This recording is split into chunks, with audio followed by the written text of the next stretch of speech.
What? What honey I can catch here? Diba we didn't still see the crocodiles?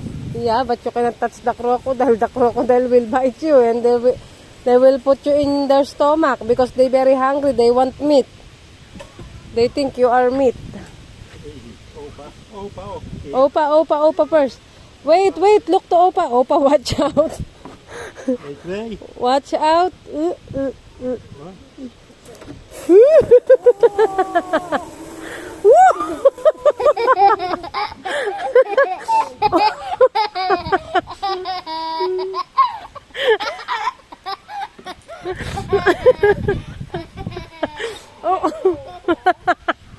I'm too heavy.